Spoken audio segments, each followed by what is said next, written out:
My name is Gayle Breaux Smith. I was born in New Iberia. I grew up in Franklin, Louisiana.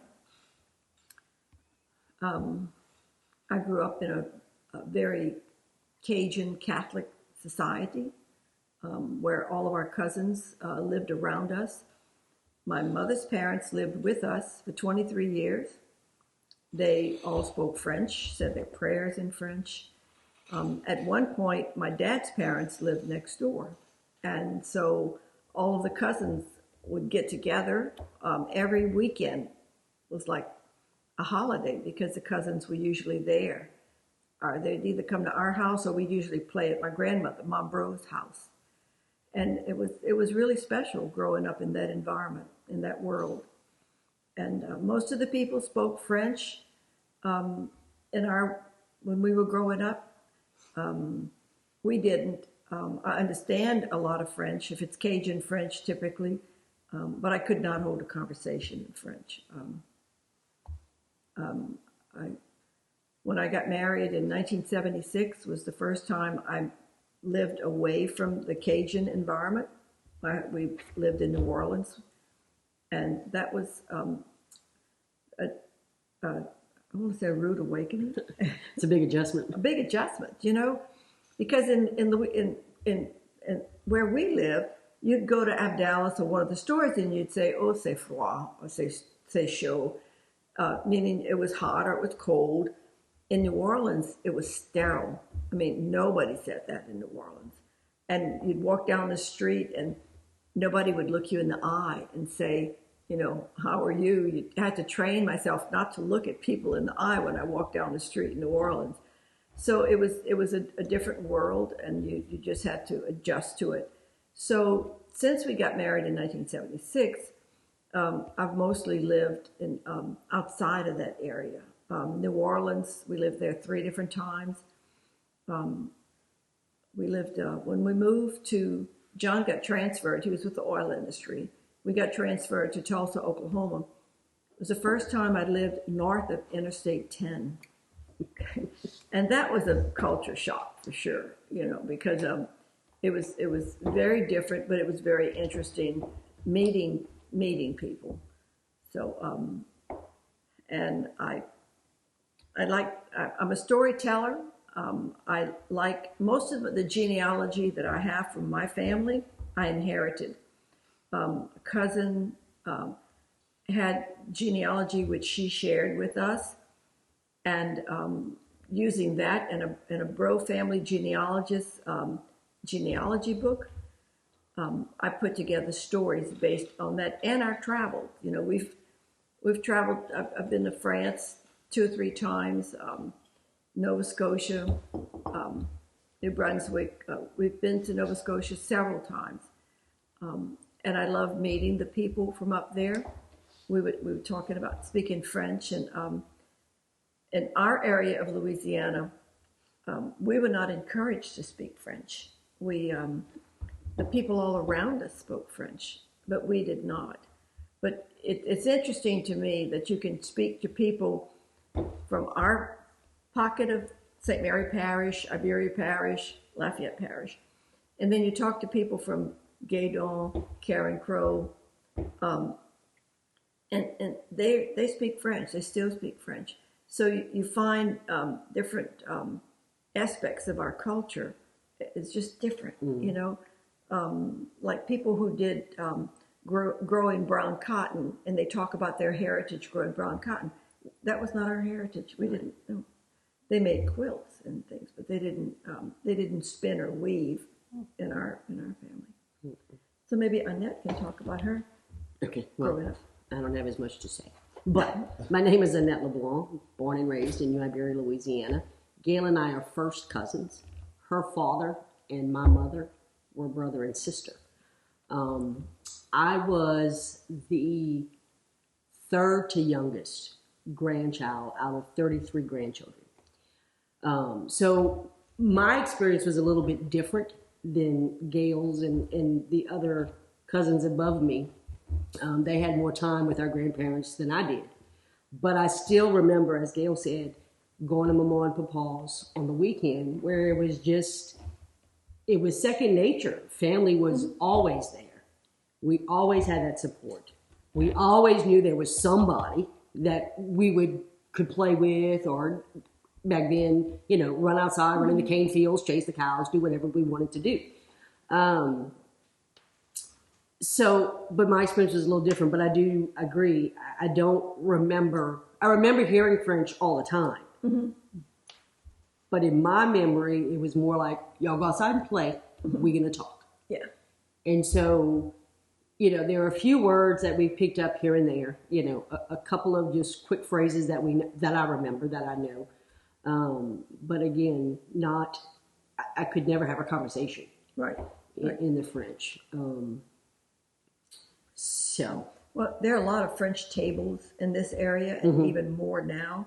When we first moved, when we were getting ready to move to Lafayette, your mother was still alive, and I wanted to go. That was Aunt Shirley.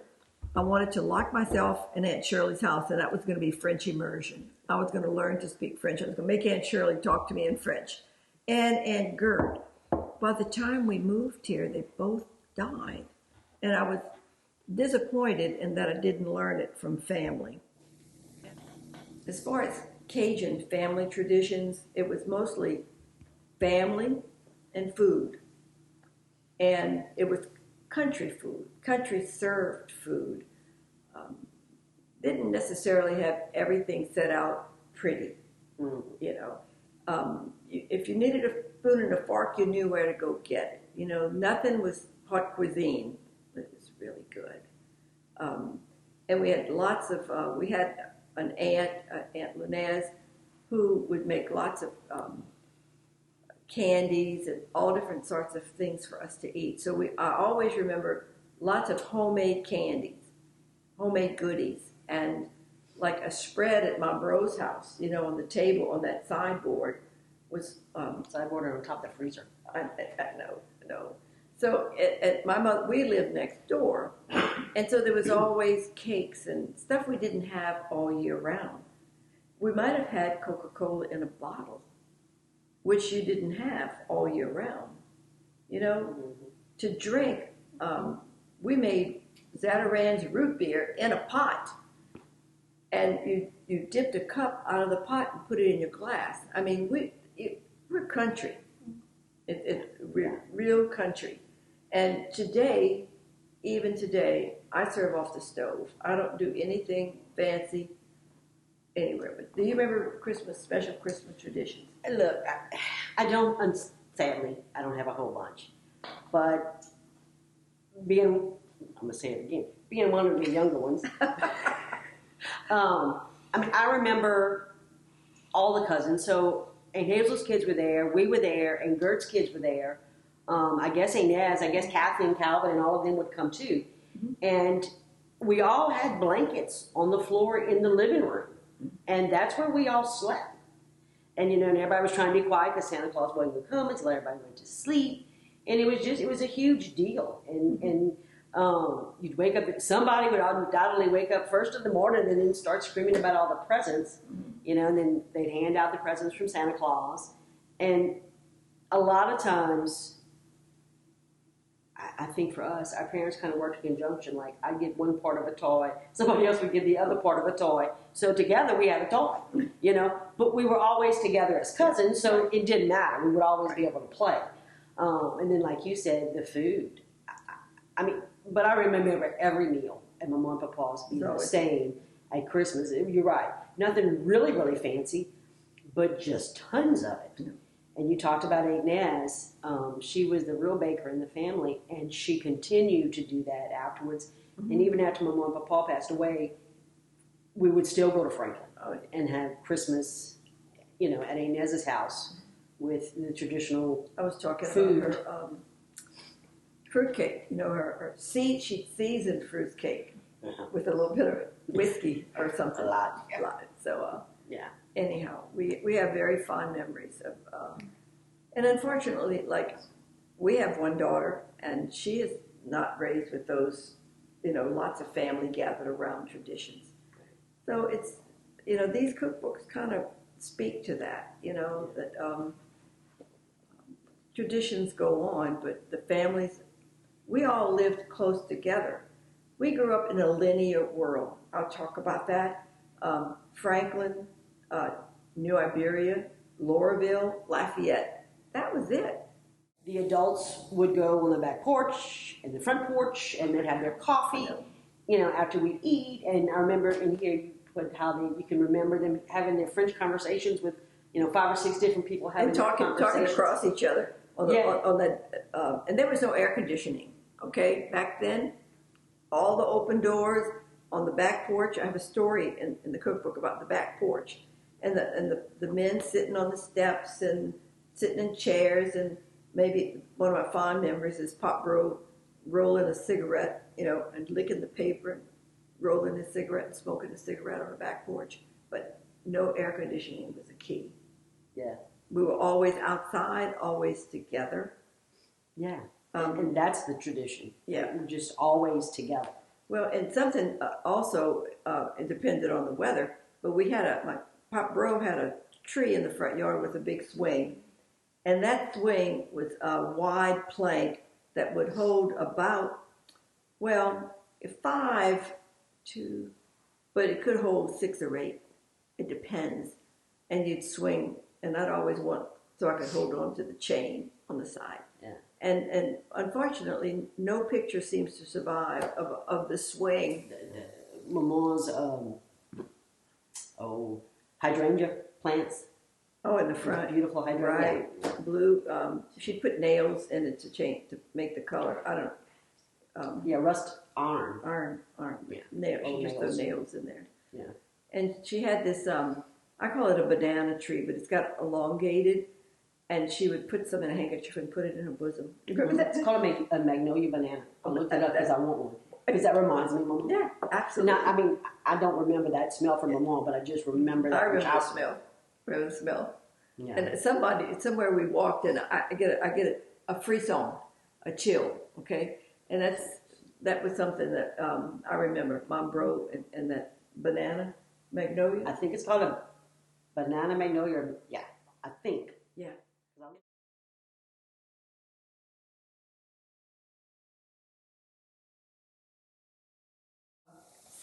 Several years ago, I was thinking about collecting stories to share with my daughter and future generations. And so I didn't really want to write history. I mean, you could read history books. So I put together, in 2007, a cookbook. It's called Breaux Family Traditions and Cookbook. And in the cookbook, on the cover is our great-grandparents. And I have our genealogy in the cookbook of our ancestry all the way to France. And Vincent Breaux is our ancestor who came from France in about 1642. And he went to Acadie, which is what it was called back then. And so my husband and I have actually traced his footsteps from France to the port of La Rochelle, to Acadie, which is now, of course, Nova Scotia. So this book was an attempt to tell those stories and talk about Canada, France, the voyage to the New World, and have cousins help me by telling a story, giving me a recipe. I really wanted the story to go with the recipe. And actually, I went to Loreauville, where I brought Aunt Shirley and interviewed on tape Aunt Shirley, Aunt Gert, and Uncle Millon was there too because he's on the tape, and asked some questions about cooking. And a lot of those stories are in this version. And this is the first one, okay? And then Annette organized a family reunion in 2021. And we made a decision that we would update the cookbook and took some recipes out, added some recipes, and added a lot of pictures of all the families. And this couple, my grandpa, there were 9 boys and 2 girls. And so that is what's in the different about the new cookbook. So what we wanted to do in conjunction with the reunion was not redo the cookbook, because a lot of what Gayle had in the first cookbook, all of the history and all that, is still in this book. But we wanted to include the other families, my great uncles. So we were able to get a hold of someone from each one of those families and try to get recipes from all of them. So it'd be a little bit more inclusive of all of the Breaux.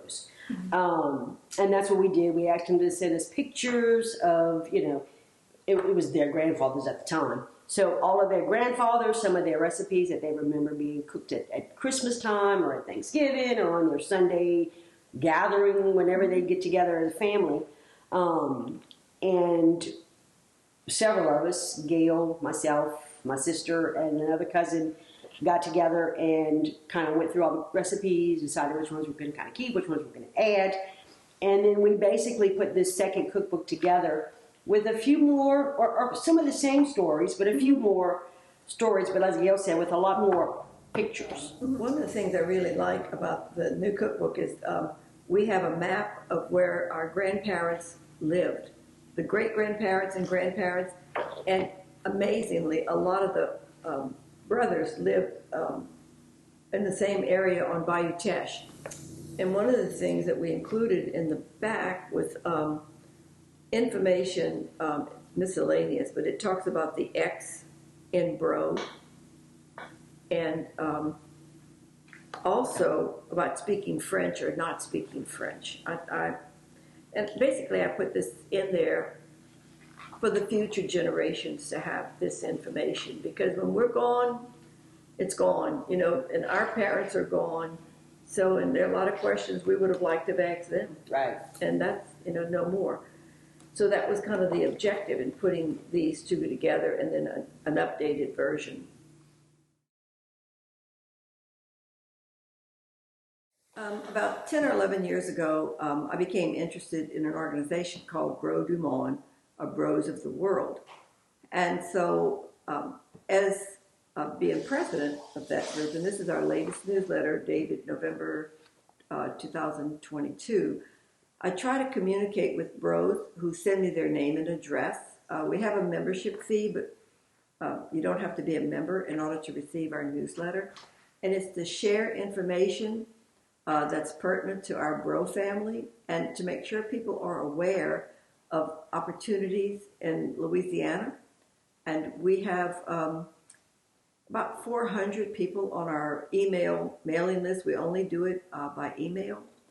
And we encourage people to go to, like recently in October this year, Grand Hiver Acadien, the Great Acadian Awakening. And in a couple of years, there's going to be another event called Congrès Mondial Acadien. And this is going to be in Canada. They have it every 5 years. And so we share that information in the newsletter and try to encourage people, hopefully young people as well, to attend these events. I'm also on the board of a group called Louisiana Acadie. And as part of that group, they organized Grand Hiver, helped families organize their reunions.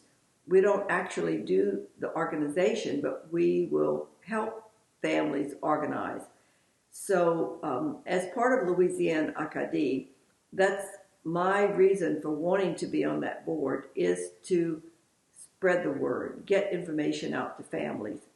So Breaux du Monde newsletter and Louisiana Acadie are two good ways to spread the word to young people, especially. Hopefully the younger generation will want to be involved.